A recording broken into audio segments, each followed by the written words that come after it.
Got a 2009 Mitsubishi Lancer. It's got a 2.4 liter engine in there. Simply, I just got to diagnose this car. I'm not having to repair anything. It went to 2 different places, and he just wanted like another opinion. So I'm kind of like that third opinion right now. The car allegedly has a blown head gasket, and after like a couple minutes of kind of looking over it, it's kind of, I want to kind of conclude that it does, but I just want to make certain that it actually do have a blown head gasket. So this is not a repair video, just to give you a warning. So we're just going to go through this and see if we can do some basic tests and see if we can pretty much conclude that the head gasket is legitimately blown, which I do think it is. Now, he did have some, initially had some coolant loss issues. The car wouldn't hold coolant. He would have to put some in there, and it was overheating a while ago, but once he filled the coolant up inside of the radiator, it will work fine for a while. Now, I did find that the feed or return hose going to the reservoir was loose, so I just cut a little bit off and just slid some more normal size section up on the nipple here and just put a zip tie on it. So I've had vehicles to where it will leak around here because it's loose, and hope we don't have to worry about that now, because I know for a fact it's tight.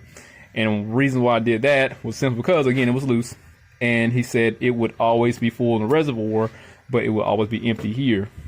Okay, so if it's always empty in the coolant system but full in the reservoir and it's still losing coolant, is simply because likely the coolant is being pushed out and it doesn't get returned back to the reservoir.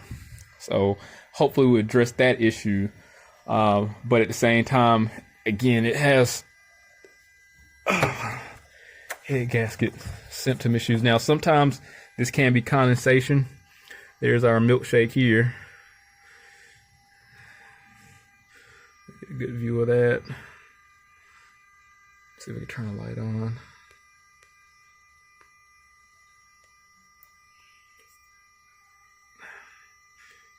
There's our milkshake in there. So sometimes it could be like condensation buildup, but this car doesn't seem to have like confirmed over-exaggerated head gasket issues. So that was one of the context clues that could potentially be a blown head gasket.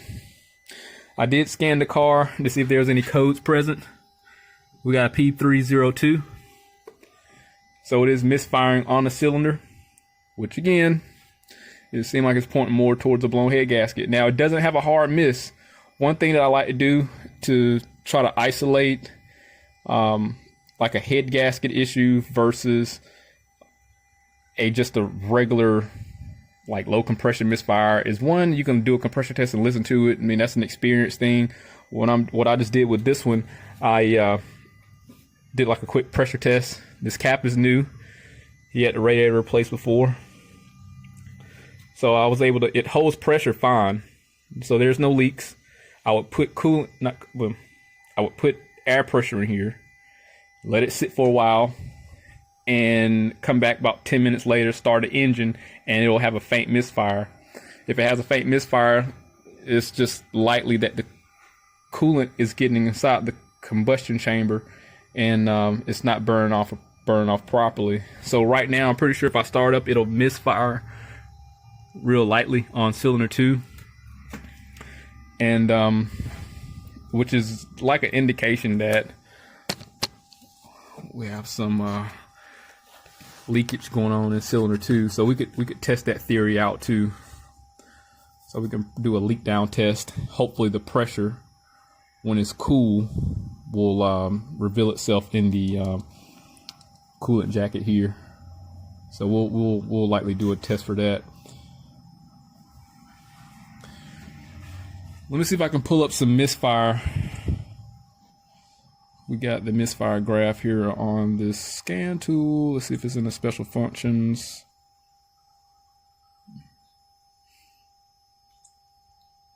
No.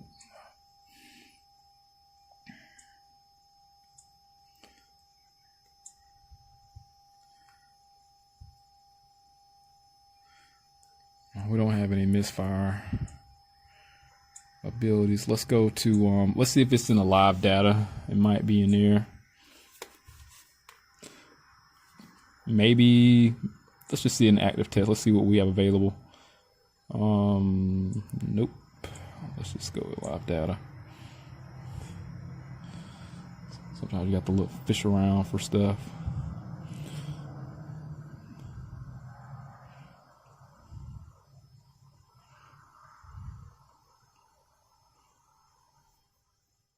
Wow. Well, I just got some basic information. It doesn't really give me anything in depth, so I don't have any misfire information. Let's see one more thing. Let's see if I have some freeze frame data. If there is, maybe it detected. Yeah, see. Yeah, it doesn't tell me much. I was hoping probably it'll tell me the RPM or some more information. So the scan tool is a little useless. Not a big deal. It'd be like that sometime. Let's start up, see if we can hear the misfire.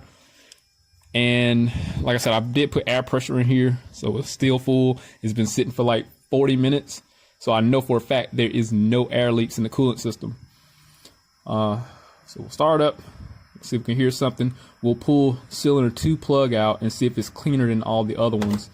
It should look brand new, assuming that the coolant is leaking inside the combustion chamber.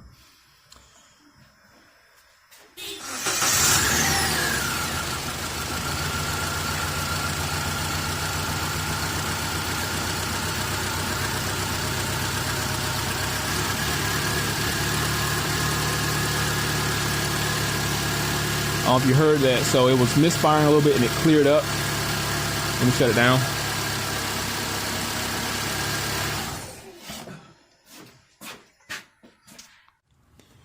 So I'm going to relieve the pressure here. This is from me adding air pressure inside the cooling system. And what we could do is a gas test, but I might have to let the car sit for a little while. Especially while it's low on coolant, you don't want to fill it up with antifreeze and do a gas test because the coolant will get pushed out to the that cylinder that you would use. We can go ahead and do a gas test really quick, and then we'll pull the plug out and see what that looks like on number 2. This is what I'm gonna use for the gas test. There's a part number up there. It's the O'Reilly special here.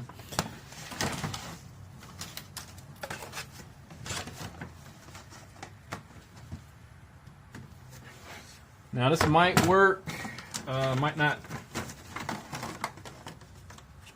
It really depends on how severely blown the head gasket is. This one doesn't seem like it's blown that bad, and it has to sit for a little while before it shows itself to be a problem. So I'm just going to fill it up to this line right here. And depending on how much fluid you got, I mean, you just need to put a small amount. It don't take much. So as soon as we put it in, fill it up, we have a vacuum line we got to hook up to it. If I can't find an adequate vacuum source, then what I'll do is just use my vacuum pump that I use for AC systems. That's probably like what I'm going to use because I don't feel like finding a vacuum source. This right here just allows the fluid to get aerated, so it'll help agitate the fluid, allow the combustion gases to work around and mix with the fluid. I might have to just put it on there when I start it up. Let me get my stuff set up first. All right, so I got my vacuum pump. Got my solution in there, and what we're gonna do is simply turn the pump on. So this is just gonna be my separate vacuum source here, and we have a funnel vacuum fitting. Just let it sit in there and it support itself. Start the car up, and let's see if there's any gases mixing with the coolant. Yeah, it's not gonna hold itself. I'm gonna have to.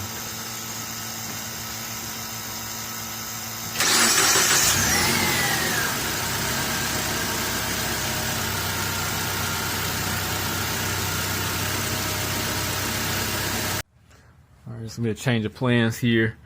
I'm gonna have to let it sit for a little bit because, again, it once it sit for a while, then it'll show more signs of the head gasket being blown. And it seemed like I'll be able to better catch the gases, because when I was starting up, I saw gas look like it was getting pushed out, but I just didn't get to it in time. But in the meantime, let's go ahead and pull the plug out and see what number 2 looks like in comparison to other spark plugs.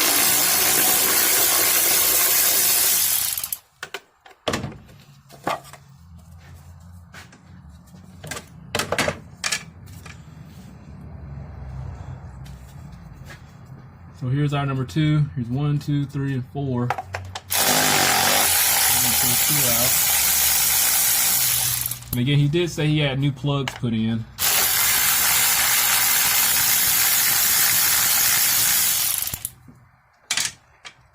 I don't know if I mentioned, but the car has 80. Oh shit! Oh, the damn connector. It has 88,000 miles on it. Damn, the connector about to break.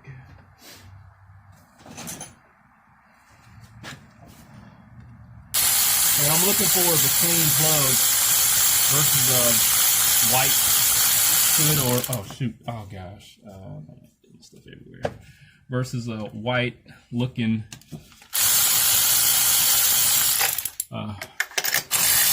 strip.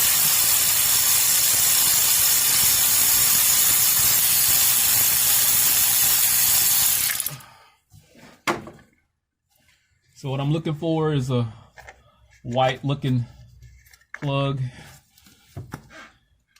This is normal. Got a little white little soot on there. Nothing crazy. It looks good actually. For this is number 4. Here's number 2. Yep, this looks a lot cleaner. Look how clean this one looks. So here's number 2. Look how clean that look in comparison to number 4. So there's obviously some type of fluid getting inside of number 2. Even though number 4 is clean, number 2 is just wet. This isn't gas. It just shouldn't be like that wet, because fuel should evaporate like number 4 did. And again, these are new. He just had these put in like last week.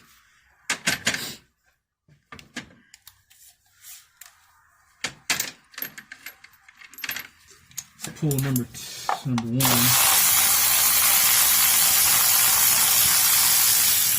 Stop breaking the connector.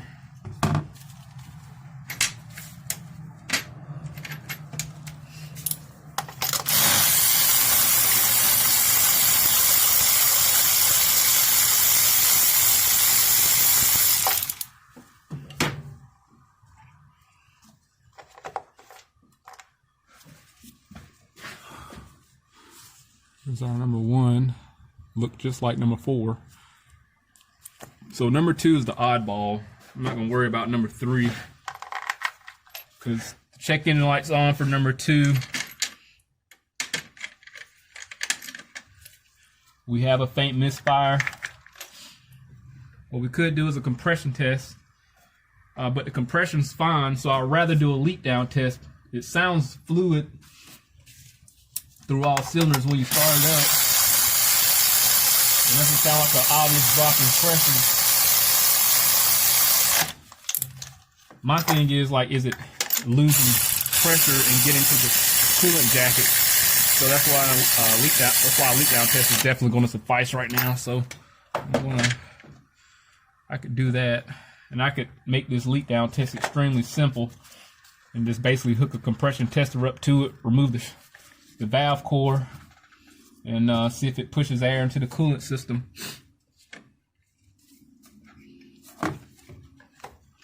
I hate that happen. I'm gonna hook up my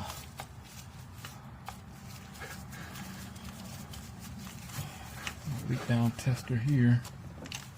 The valve core is already missing out this one, but at least with the leak down tester, I can gradually give it pressure. So let's do that.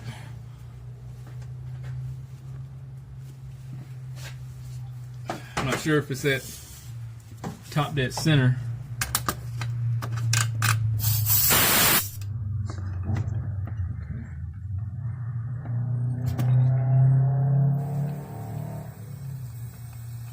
So yeah, it's not at top dead center. What I'm gonna do, I'm just gonna bump the engine over and just maybe I can get it at top dead center that way. I'm just gonna, let me add a little pressure in here. I don't feel like, I'm trying to take an easier route so I ain't gotta take a wrench down there at the crank pulley.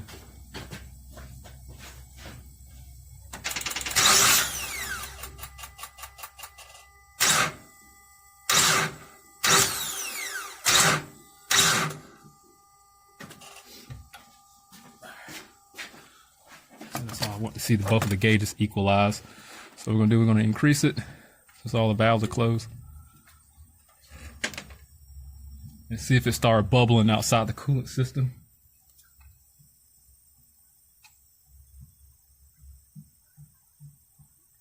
You hear that? I hear air.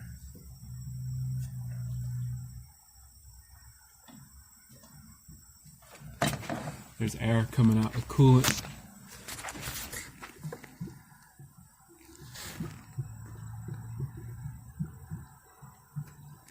You can hear it bubbling.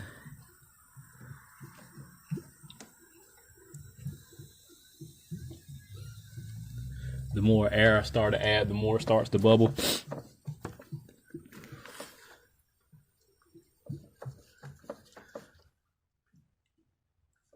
So I turn it completely off. All right, now we're going to add some more air.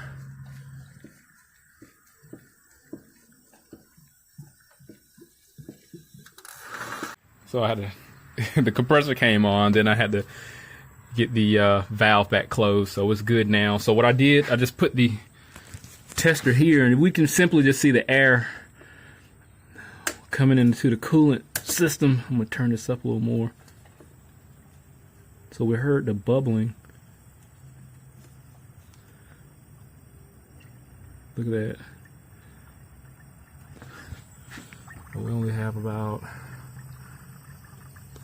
35 psi air pressure in there. Yeah, I hate it for him, but he's gonna need a head gasket. Like I said, it only does it when it's cool. So if it's cold, I probably could catch the gas test at the right time, but this goes to show it kind of can be unreliable because head gaskets blow in so many different ways. I've seen them not work, like we'll just cause the car not just straight up not work at all. I've seen it to where it'll misfire like this is doing, but it's fine. He could drive this car for like another year probably and not have any issues. Just got to keep the coolant topped off to the point where, you know, you may not have. Well, this is as mild as it get if you have a blown head gasket because it runs fine. It just eating coolant a little bit. This is not an extreme case. I mean, we heard it when it misfired initially when it started up, and it cleared up. That's the extremely mild cases. Get a little check engine light with a little misfire, but nothing crazy. The car drives perfect. So, I want to conclude this simply because, I mean, we already know if this should be holding pressure, that chamber should not be leaking for 40 psi. And likely what happens once the metal get hot, things expand and it closes up, and it works fine. But the heat, everything works like it's supposed to. So we're just gonna have to quote him a head gasket. We'll just do it that way. The car only has 88,000 miles, so you know it wouldn't be a bad idea to go ahead and do it. Sometimes when your head gasket blow, it's just best to throw a motor in there, depending on how extreme it is, because that coolant getting inside the combustion chamber can hydro lock that cylinder, and it'll bend the rod. Break piston rings also. I've seen that happen, but those are rare. But if you catch it on early stages like this, replace the head gasket and you're fine. This car just ran a little hot, and this is what we got. Now I will say, I don't know if I mentioned earlier, sometimes even if the car runs perfectly fine like this do, you may not have a leak down issue. So what could happen, the car will show signs of a blown head gasket, like, or condensation inside the coolant system, only because the car ran hot. It'll cause the head gasket to separate a little bit, the head to expand and separate from the block, and it'll cause the oil to mix with the coolant. And when that happens, it may work perfectly fine after, and you will never have any more issues. You know, once you change the oil, correct the coolant leak or whatever you had going on. I've had that happen in 2 cases last year. So sometimes you can just change the oil and you'll be fine. This is probably one of those rare cases where you can put block seal in and it'll work. I'm not a big fan of it, but if you have to save some money, this is just an extreme case to where it's taking in the coolant versus pushing it back out. So even though it like pushes it out, it's more like taking it in and eating the coolant. So this is the better case of a head gasket, and a better case to where you can use like a sealant, you know, which I'm not a big proponent of. Just fix it and not have to worry about it. But I'm gonna get everything buttoned back up. But if anything happened and we have to repair this, I'll definitely do a video on this because this will be pretty interesting. I've done one a while ago. I think it was like a 2.0, but this will be pretty interesting to see what happens with this one. But if, like I said, if anything happened, I'll definitely update the description. But hit that link, subscribe to the channel, stay informed, have that reassurance of my work. See you on the next one.